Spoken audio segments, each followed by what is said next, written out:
bless our life. Anytime we get into the Word, whatever God gives us a blessing. Hallelujah. We're going to turn to the Gospel according to St. Matthew, the 5th chapter. I think the 5th chapter deals with, is it the Beatitudes? The Beatitudes, is that the way you say it? We're not going to read it all. We're going to start reading at verse 43. At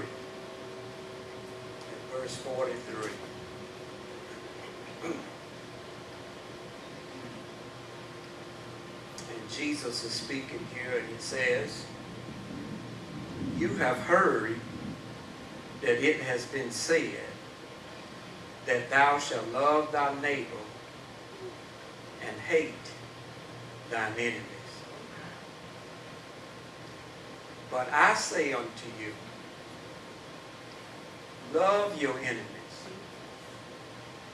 Bless them that curse you, and do good to them that hate you. And pray for them." There it is, prayer changes things. "Pray for them which despitefully use you and persecute you." Now, I want to make it plain that Christians, we're not ignorant. And God doesn't mean for us to just despitefully let people use us.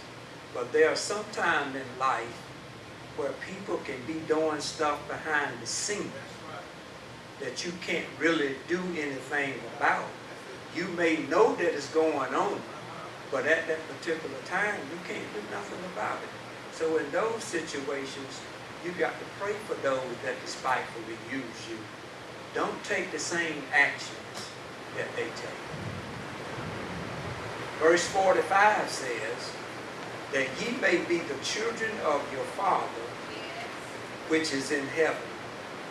For he maketh his sun to rise on the evil and on the good, and sendeth rain."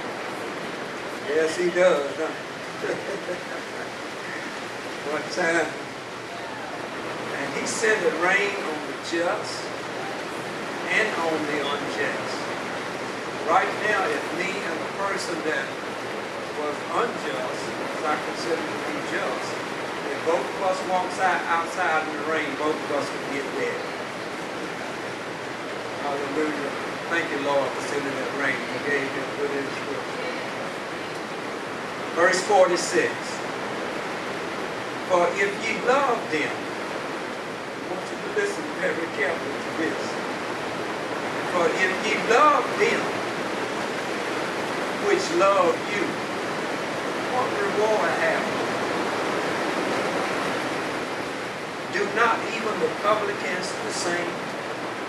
And he was speaking of the Pharisees and the Sadducees who thought that they were doing everything right. He said, don't they do the same? Verse 47 says, "If you salute your brother only, what do you more than others? Do not even the publicans so?"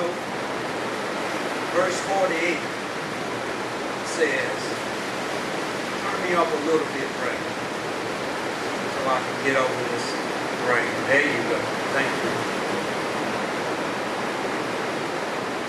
Verse 48 says, a little bit too loud. Verse 48 says, "Be ye therefore perfect, even as your Father which is in heaven is perfect." I want to talk about one word, and that's perfect. Now, how many times have we heard people say, "There's nobody perfect"? More times than we can count. Whenever we or they will try to justify something that we have done, we will always follow it up sometime by saying, "Well, ain't nobody perfect anyway." Well, here, Jesus says, Be ye therefore perfect, even as your Father which is in heaven is perfect.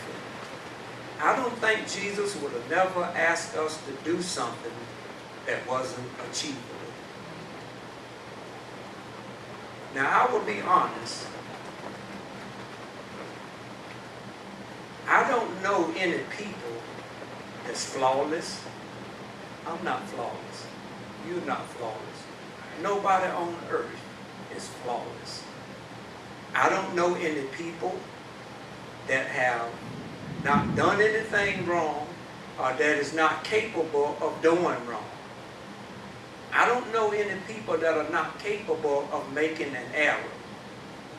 But I do know a whole lot of perfect people.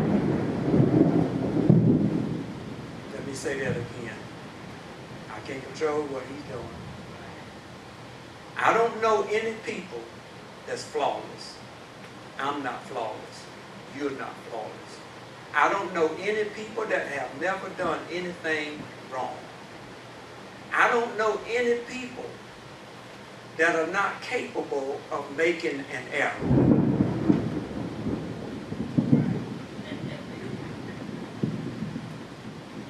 You with me so far? But I know a whole lot of perfect people. I'm going to let you digest that.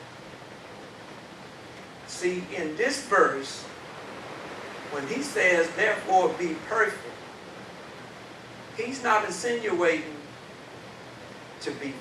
He's not saying that he expects us to be flawless. Or he's not saying that we are incapable of making an error. Or we are incapable of doing wrong. Because on your best day, you do something wrong. Even if it's not only in your thought. So that's not what he's saying, but he's saying that we can be perfect. Let me give you God's definition of perfect and perfection.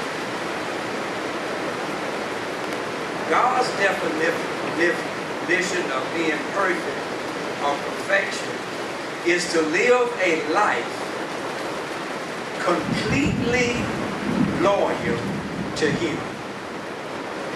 Did you get that? It's to live a life completely loyal to him. In other words, to be sincere in everything that he has called you to do. Be serious and sincere about it. Do it with all your might. Now I want you to catch this. In spite of temptation,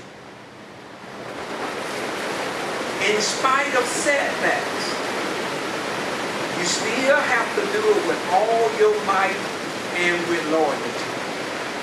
Because there's going to be temptations that we are going to face every day of our life. But if we are loyal and we are serious about what we're doing, we'll always have God on our side, and he will always have our back. But the enemy don't want us to think that nobody can be perfect. And this is his way of keeping us from growing up.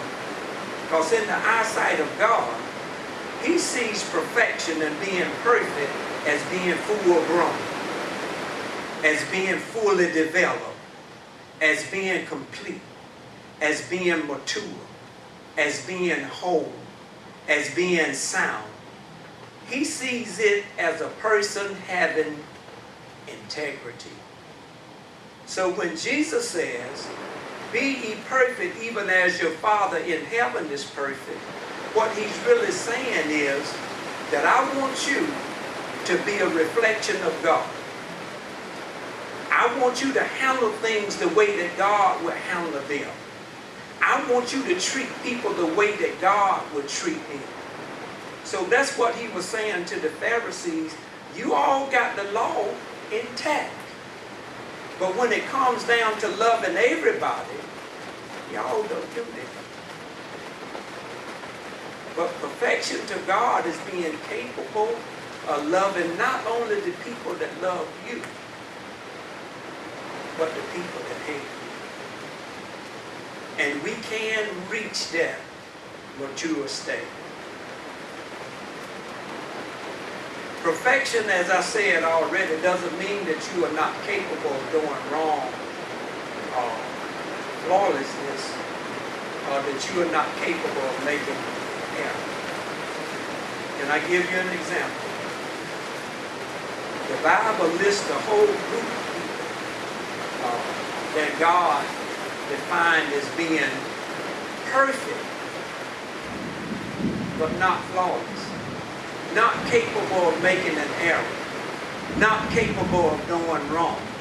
But God said that they were perfect because of their loyalty and their faith and their confidence in Him. Let's look at the first one. There's a whole list of course, you know we don't have time to call all of them. You'll all know. Genesis 6 and 9. Genesis 6 and 9, if you will keep in mind what we said God's definition of loyalty is. Genesis, the 6th chapter, and verse 9.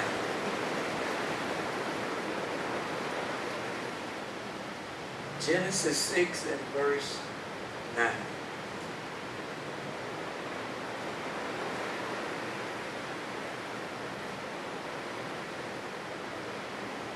Says, these are the generations of Noah.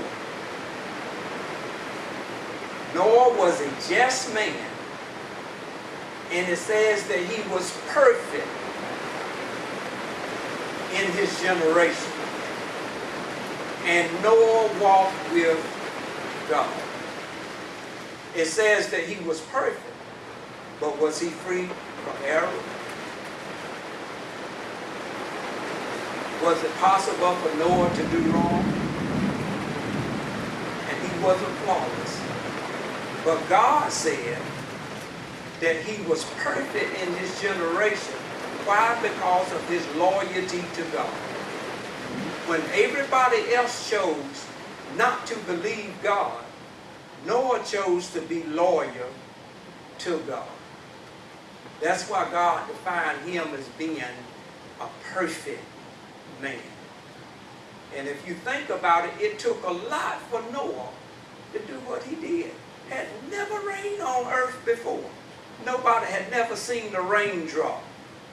When God would water the vegetation, it would be like a mist or a dew that would come from on the ground. But they have never seen a rainfall. And here you have Noah, out of all the people in his generation, is going to obey God to build this massive ship that they say took close to 120 years to build. And then after he got it built, he wasn't even sure whether or not it was going to sail. And then after it started sailing, can you imagine what was going through his mind all these days on the water if he would ever get off the boat? And I'm sure that in this process of him being loyal and obeying God, I'm sure he heard it from his wife. I'm sure he heard it from his children. I'm sure he did. But whenever you are loyal to God, God sees you as being perfect and whole and sound. Now I'm going to show you that Noah was not free from error. Genesis 9 and 20.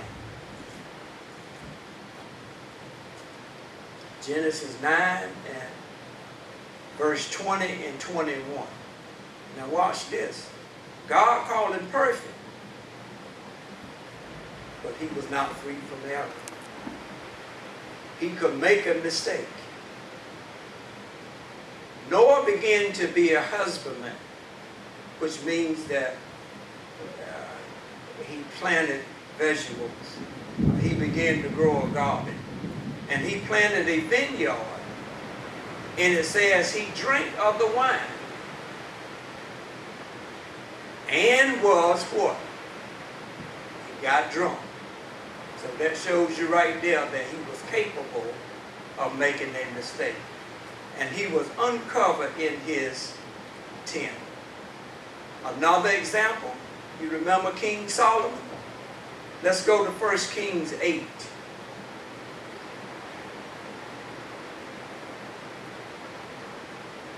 1 Kings 8.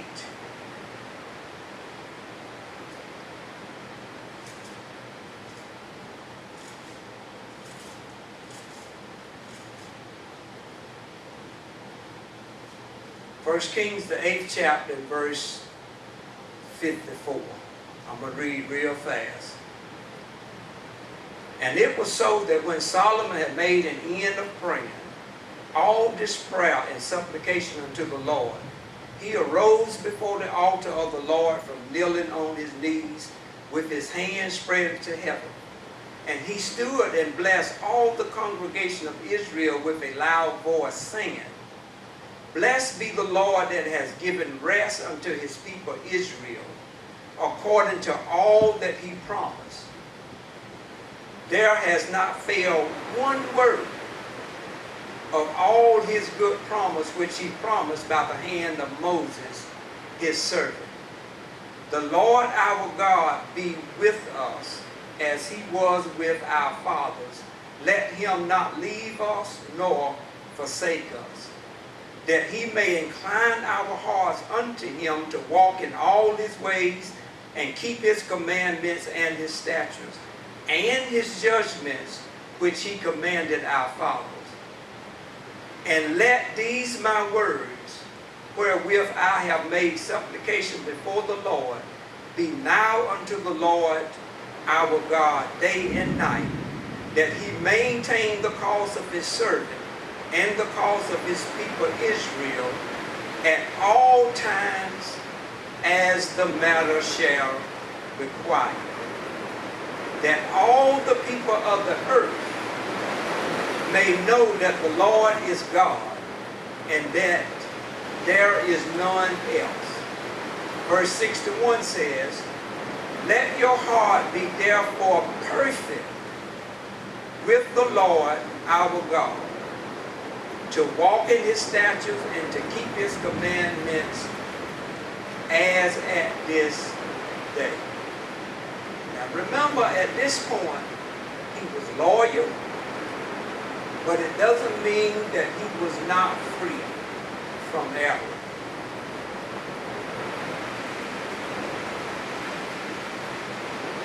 So when God is perfecting our life, we can be walking in a state of maturity and completeness and wholeness.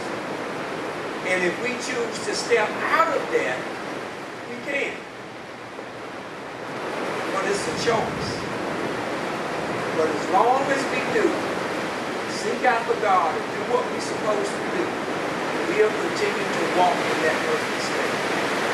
But we can if we choose to step out. Let me show you what happened to Solomon. In the 9th chapter, you can't read all of that, time won't allow, but you can jot it down.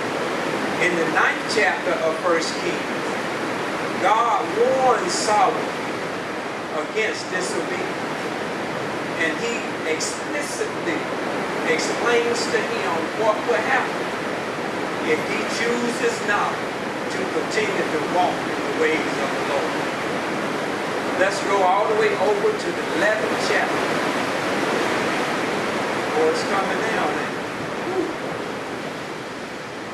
Let's go all the way over to the 11th chapter. And verse 4. Hallelujah. Are you getting a better understanding of what he meant when he said, be ye perfect? All right. If you was to read the first part of the 11th chapter, you'll find out that Solomon married many wives. And in the 9th chapter, God told him not to do it. But remember, in the beginning, he was walking in perfection. He was walking in maturity. But it doesn't mean that he was not free from error, that he couldn't do wrong. And he made a choice to stop walking that way. Verse 11, the 4th verse says, "For it came to pass, when Solomon was old, that his wives turned away his heart after other gods, and his heart was not perfect with the Lord his God, as was the heart of David his father."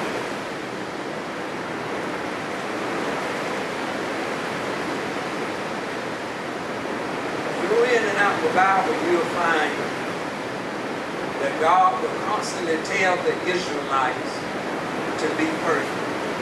Or you'll read in the Old Testament and even in the New Testament where he will say, "Be ye holy, even as I am holy." It means the same thing as being perfect or being mature. Now when he said that to the Israelites, he wasn't saying to them, "I think that you are free from error, or you can't never make a mistake." When he told them to be perfect, he didn't want them to be like the other nations or commit the abominations that the other nations were committing. And if they would have did what he said, they would have never got in a lot of the trouble that they got into. Deuteronomy 18 and verse 9. Deuteronomy 18 and verse 9.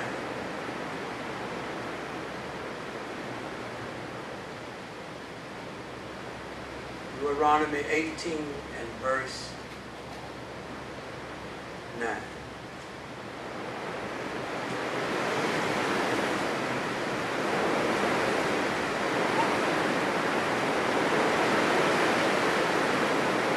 It's like it up. It's right back.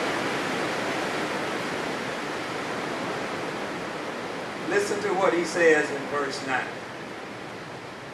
18th chapter, verse 9. "When thou art come into the land which the Lord thy God giveth thee, thou shalt not learn to do after the abominations of those nations. There shall not be found among you anyone that maketh his sons of his daughters pass through the fire." There were people back then that offered their own children on the altar. So God told them, don't practice that. Or that uses divination, or an observer of times, or an enchanter, or a witch, or a charmer, or a consulter with familiar spirits, or wizards, or a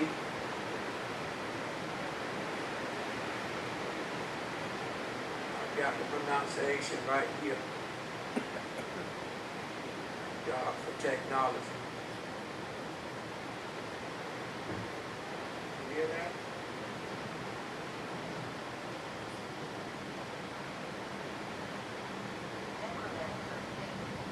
that? Nor a necromancer. This simply means that he didn't want them practicing things that the people practice in an evil way. You know there are people that can talk to the dead, right? Yeah, y'all seen them on TV. Yep. When they had the show on about crossing over. Yeah, he was actually doing it. But in the eyesight of God, God is not pleased with that. Once I die, I don't want nobody bothering me. Let me sleep until it's time for me to get up. But you know it's possible. Because you remember when Saul went to the witch of Endor? Because he had lost contact with God and he needed to hear a word from Samuel. And he got the witch to call him back. So all of those things are possible, but God don't want us to do that. Verse 13 says, "Thou shalt be perfect with the Lord without God. In other words, God wants us to walk in a state of loyalty and maturity and wholeness with Him. And this means that if we do err, that God is not going to look at us as if though it's all over. Why? Because Jesus died on the cross for all our faults, all our mistakes, all our errors. So we have an advocate with the Father. So what I'm saying is that we can live a perfect life. I know a lot of perfect people. I'm looking at a lot of them right in here now. So don't never let the devil tell you that you can't live a perfect life, because you can't.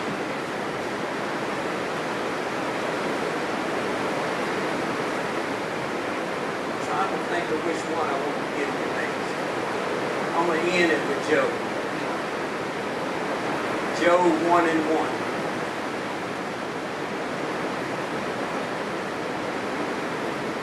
Job 1:1.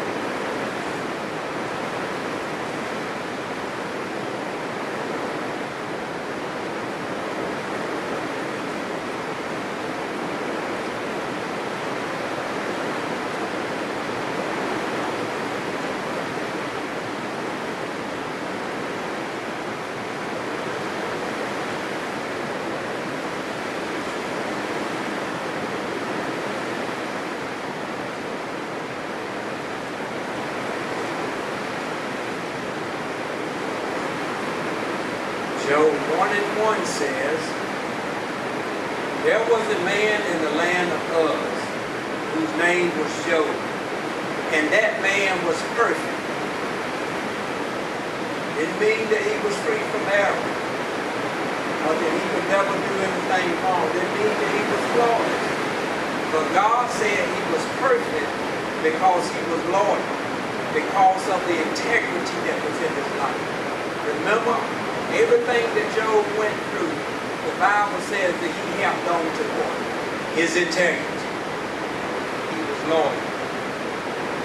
That man was perfect and upright, which means the same thing as perfect. And one that feared God and eschewed evil. He avoided evil on every hand. Every opportunity that he got to avoid evil, he did. Even when his children would celebrate. If he thought, or just in case if they had did something wrong, he made a sacrifice for them. So when we choose to live a loyal and a perfect life, and that's what it means to be created in the image of God. To live a whole, a complete, a loyal life to God. Because actually what we're supposed to do in the earth is reflect God, His goodness and His kindness. The reason why Satan hated Job so much is because of his perfection. Because every time he looked at Job, he was looking at God. Every time he laid his eyes on Job, he was looking at the glory of God. He was looking at a man who was mature, whole, and complete. And that's what God decided. That's why he came against Job with no cause. But the Bible even says, God even said that Satan had moved me against you for no cause. And it was all because of the mature state that he was walking in. You get me? He tried Job. He tried to break him. But here's Job's words. After his friends betrayed him, and trust me, he was tried in every area in life that we would ever think about being tried. Every area. His finance was gone. His family was gone. His health was gone. The devil hit him in every area.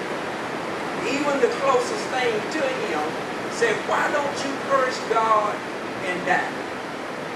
What she was really saying, why don't you give up this perfection thing and just go ahead and curse God and die? But Job held on to his integrity he cursed the day that he was born. And he said, maybe it would have been better for me that I wasn't born.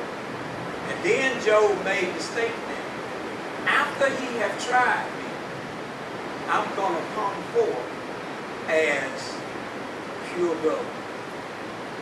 So whenever we choose to remain loyal to God, God will perfect that that's already in us and then make it even better. And he shows that in the 42nd chapter. Remember Job, friends? Remember, being whole means that you are able not only to love the people that love you, but you are able to love your enemies too. Job could have got bitter about it.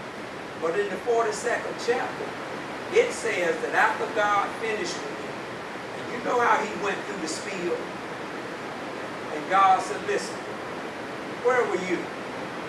Told him all of that. Where were you? And then Job said, you know what, God, I've been wrong and you're right. And then God told him, I want you to pray for your friends. So we know right there that God had made it better. God had perfected something greater in his life. Because after his closest friends have turned against him, not only his closest friends, his entire family had walked away from him. Whenever you read the 42nd chapter. But God told him to pray for his friends, and when he did it, God turned the captivity of Job. His family came back. They gave him a piece of money, and he had double for all of his trouble. So it pays to remain loyal to God. Ephesians 4 and 6 lets us know that God has provided all the means for us that we need to be perfect. And this is really our last one. Ephesians, the 4th chapter, verses 11 through 13. So I think that the next time that somebody say, well, there ain't nobody perfect, that you will be able to say to them, there are a lot of perfect people in the world, but they are not, this doesn't mean that they are not capable of doing wrong, or that they are flawless, or that they can't err, but there are a lot of perfect people in the world. And I consider myself to be a mature and perfect person. Can I get better? Of course. Am I trying to get better? Every day of my life. I'm hungry for God now more than I was when I first got saved. That's how you stay with God. Keep your hunger. Always reach out to God as if though you have nothing. And whenever you keep adding to what you already have, sometimes people fall, but you don't have to. David said, my foot almost slipped. But when we keep adding to that we already have, the Bible says that we will never fall. And God has provided all the means that we need to continue to walk in a perfect and in a mature life. Ephesians 4. Verses 11 through 13. And he gave some apostles, and some prophets, and some evangelists, and some pastors, and teachers. And why did he do that? For the perfecting of the saints, for the work of the ministry, for the edifying of the body of Christ.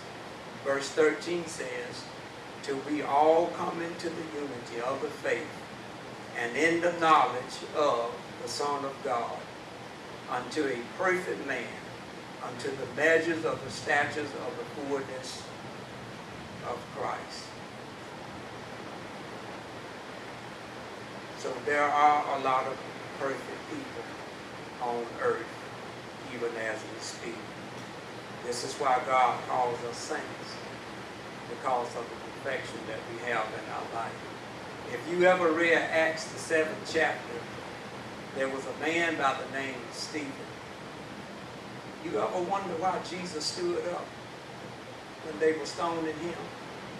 He stood up because he saw a reflection of God and himself in Stephen's life. He was mature. He was a perfect man.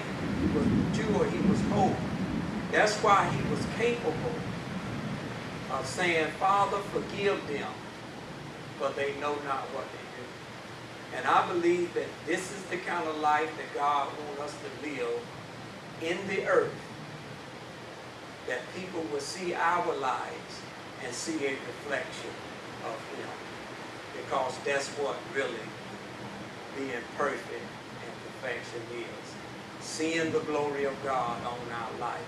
Not meaning that we ain't capable of making errors. Because we may. But you can always get back up. Fall 7 times, get up 8. In other words, don't never stay down. Can I get a hand clap of praise? Hallelujah. That's all I have for this afternoon.